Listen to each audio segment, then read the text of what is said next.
this video will be a little different.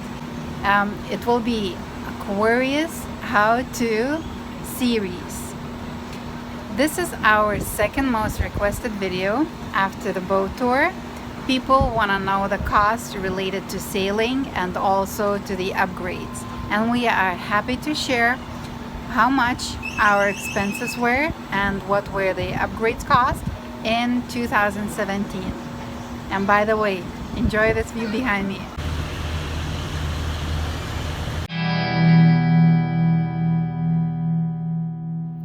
Okay, so if you are totally impatient, you can see all of our expenses that we occurred in 2017.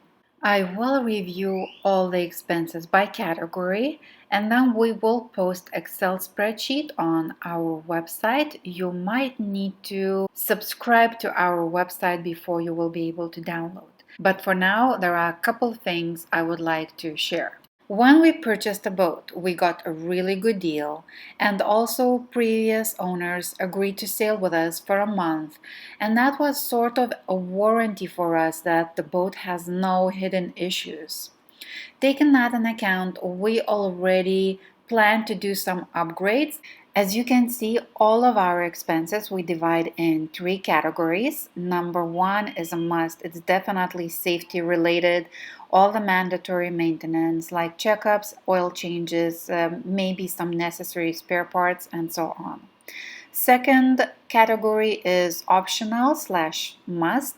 It's optional for many other sailors. We know other sailors who are circumnavigating perfectly without it, but for us, it's a total must. One of the examples would be a solar system. Optional is mainly looks related because we're treating Aquarius like our home and we want to keep it nice and comfortable. Said all this, let's drill into details. As you can see, this is a list of our must expenses. The very first one of them for standing rigging, we already knew about this expense and we already planned for it. In the beginning, it was a little more expensive because we wanted to make sure that all the big systems like engine and generator are taken care by professionals doing maintenance, so Ken can learn and do that himself in the future. Most of the expenses were not big and pretty much we were aware of those. The only one was unexpected. It was that we had to change batteries. We had some incident in Martinique where our old batteries were burned and we had to purchase a new one, so we opted out for AMG ones. And so far so good, we are happy with the batteries. The other thing was water maker. We knew that we have to service it. It needs to be serviced every 4 years. And when we opened it, we were informed that the ends supposed to be replaced, and that again cost a little bit more.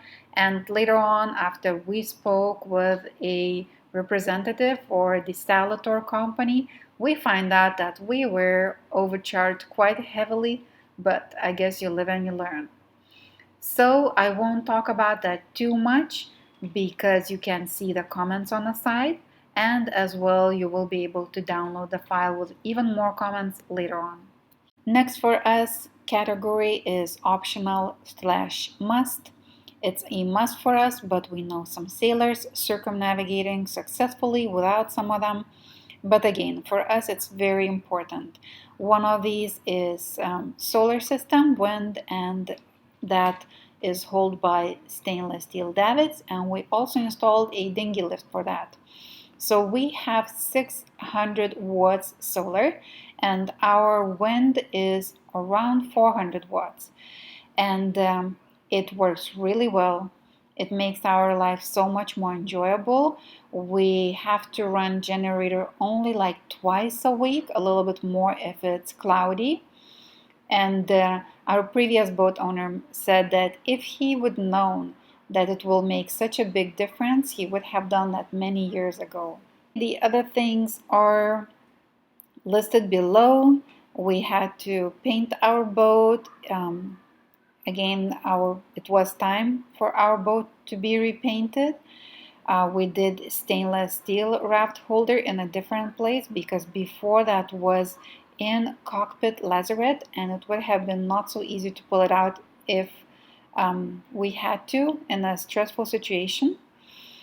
I put bimini cover in an optional must category because if you don't have a bimini and you have a sun beating on you or rain beating on you all day long, I think it's unsafe and can be pretty bad. Other things, what we changed, we fixed our air conditioning switch. And basically, the last line is all the maintenance tools, cleaners, spare parts, and so on. Last category is optional, and as I mentioned that before, this is something basically all interior or exterior related things, more like towards a comfort or looks. Because again, we're treating Aquarius like our home and we want to make it nice and comfortable. The only one thing I put it in the back, very last row, is all the sails, Genoa, main, and mizzen sails. These are very important things for sailing, and you might think why they are an optional. And they are an optional because all of our sails were still good or proper condition. They were not new by any stretch, but Ken really wanted to get the best performance, and therefore he ordered completely new sails. In this one, you don't see a ballooner sail because we actually had to order it later on when we ripped it after sailing from Grenada to Bonaire. So that's all for our all the expenses. And again, I don't think I mentioned that before, but none of these include docking or mooring expenses. It doesn't include any food related expenses. So basically, it's just the upkeep, maintenance, and upgrades.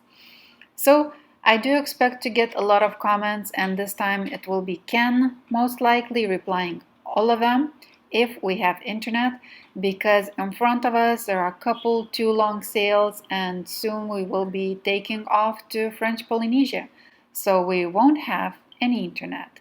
But if you will hurry up and ask your questions, I hope we will be able to answer them soon. Thank you for watching. Bye bye.